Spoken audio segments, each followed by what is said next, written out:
Hello there, pre-calc students. This is video lecture number 1, which covers section 1.1 rectangular coordinates. Please take a moment to review today's objectives. The first exercises we will cover in the video lecture will be associated with objective number 1. Since we all probably have our textbooks out in front of us, why don't we take a second to read the introduction on page 2 as it says in our notes. The introduction on page 2 introduced some very important and basic fundamental concepts about graphing that you need to be aware of moving forward. Now, a lot of this probably seems like review, and it's probably necessary to do that, but I'd like you to copy down the definitions that you see here of Cartesian plane and ordered pair. While doing that, notice where on the graph I have labeled, just as you see in the textbook, the 4 quadrants, and they do go in counterclockwise order, starting in the top right with quadrant 1.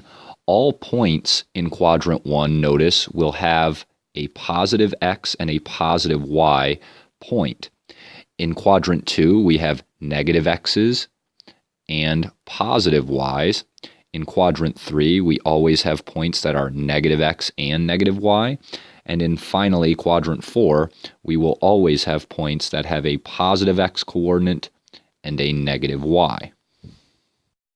In terms of difficulty, example 1, which says plot the given set of points in the Cartesian plane, is about as simple as they come. Let's start by showing you how to plot one of these points. And again, excuse me if I'm insulting your intelligence here. Well, we always start at the origin, which is 0, 0, and we move directionally based on the coordinates. So again, -1 is the x, so remember, x is the axis that moves left and right, and the y value is the vertical distance, and that's the axis that moves vertically up and down. So we'll start with the x coordinate. It says -1, so I move to the left 1 unit, and I move up 2 units to give me the point -1, 2. I'll try another one here as well. Let's go with, how about -2, -3. So again, x -2, y -3. I'll start at the origin as always, and we will move left 2, down 3, and that will end us here, and I will label it. Sometimes we label the points with a letter, maybe even a number. In this case, I'm labeling the point with its coordinates itself. So why don't you take a moment and please plot the remaining points left for example 1A and B. Moving on to example 2, now we're dealing with a very, very common type of graph, which is known as a scatter plot, which basically takes 2 sets of data, plots them on a graph against each other, and then usually we tend to look for a relationship or a pattern that we can then make predictions based on what we see for the future. So we do have 2 sets of data here, and we're asked to make a scatter plot. The first set of data are the years, and since it's in the left column, those are going to be our x values. We also have the number of subscribers, and that would be y. And these subscribers, by the way, if you read the problem, are those who are telecommunication employees. So U.S. Cell Phone, your Verizon, Sprint, all of those people who work for those companies. So the first and one of the most important things you'll want to do before making the scatter plot, before actually plotting the points, I should say, is to label the axes, x and y, with their given information. So let's start with the x, and obviously that's the years here. So there's a couple of ways you can do this. Typically, we always want to make our work a little bit shorter. I'm actually going to go every other line here, and I'm going to start them going up by 1s. I'm going to continue that, and I'll also label this. Since I'm not labeling them with the actual years, 2001, 2002, I'm going to label it as years since or after 2001. So just to clarify, when I label 9 on the x-axis, that means 9 years after 2001. So that actually would be 2001 plus 9 years, which would give us the year 2010. So that's important as you're starting to plot the points. The next thing we deal with is the y-axis, and this is the number of subscribers. Now notice these numbers are laid out a little bit differently. So I want to give you a second to see how you're going to label the y-axis. Now remember, regardless of what you choose, the interval or the distance between each of these numbers must be the same as they were on my x-axis. So take a moment and try that and we'll come back together. Well, does your y-axis look like mine? I decided to go up by 50s. You did not have to do this, but nonetheless, whatever you chose, make sure that the intervals are going up in equal amounts. Please also label your y-axis with words. Notice mine states number of subscribers, and of course in millions is very important. You wouldn't want the reader to think 50 means only 50 cell phone subscribers for that company. It means actually 50 million. So it's very important that you indicate that those numbers are in millions. So now that we've labeled the graph, I've also put a title on it, if you can see at the top in black, and I called it number of cell phone users for company X. We don't know who this company is, whether it's Verizon, Sprint, AT&T, so we'll just call it company X for now.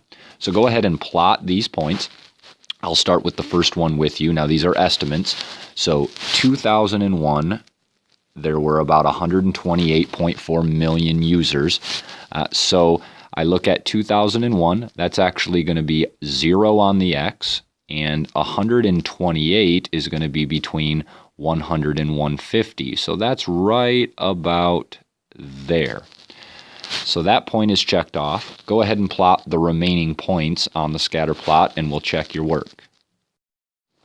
Here is my completed scatter plots with all of the points on the graph. Now, what I'd like you to do is take a look at it, compare it with yours. They may look a little bit different for various reasons. However, in general, they should look overall pretty similar. What I'd like you to do are please answer questions B and C associated with your scatter plot, and this is probably one of the more important things. It's nice to be able to make it and read it, but more importantly, can you interpret and make conclusions and predictions based on the graph that you created? So go ahead, try B and C and answer those questions. The remainder of the information contained in these notes are associated with objective number 2. As you can see, Roman numeral number 2 states the distance and midpoint formulas. Well, this is again another basic concept dealing with graphs and points on a graph. So we'll start with the Pythagorean theorem. Now this might seem a little odd here, but you'll see its connection momentarily to the distance formula. So basically, I think all of us probably remember this, or you've seen it before. The Pythagorean theorem is a formula which relates the three sides of the right triangle together. It's a squared plus b squared equals c squared. Now, it doesn't matter what you call a and b. Those are the legs of the right triangle. But it is very important when using this formula that the hypotenuse, the distance or side c, always is positioned by itself on one side of the equal sign in this formula. Now, one other thing that is important to note is the Pythagorean theorem, a squared plus b squared equals c squared, will only work when you're dealing with right triangle diagrams. So notice the triangle diagram here indicates, yes, in fact, that is a 90-degree angle, and this is a right triangle. So how does the Pythagorean theorem connect to the distance formula? Well, I've labeled 2 points on this graph here, one at 2, 8 and another at 6, 2, and I'd like you to do the same. Now, if we connect these points with a straight diagonal line, we are often concerned with what is this direct distance between the 2 points. Well, if I also take a vertical line from 2, 8, and I drop it down, and I take a horizontal line from 6, 2, and I drop it down, notice what has been created. This is a right triangle. So in order to use the Pythagorean theorem to find this direct distance between the 2 points, we have to figure out what the lengths of the other 2 sides are. Well, that's pretty simple when you look at it.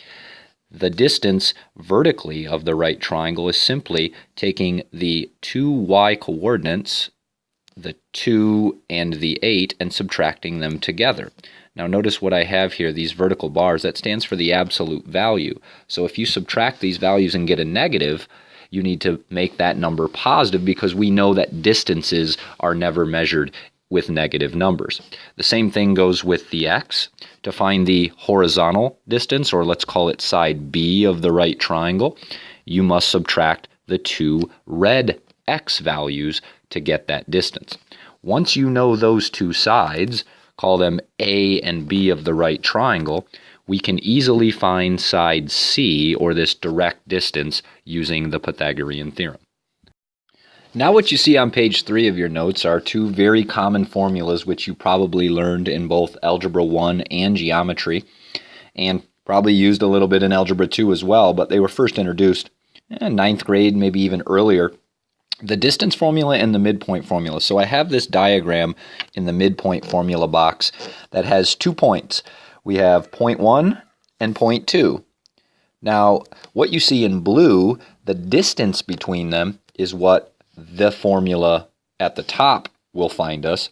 And the midpoint formula on the bottom, that doesn't find us a distance, rather it actually finds us the coordinate of the point that's exactly halfway between the 2 given endpoints. So the remaining examples in the notes will ask you to use these formulas and, of course, check whether you're aware of when to use them and in which situations you can and can't. Example 3 then asks us to find both the distance and the midpoint using the given endpoints in letter A. So I'll start first with the distance, and I'm going to use the formula that was written above on your notes.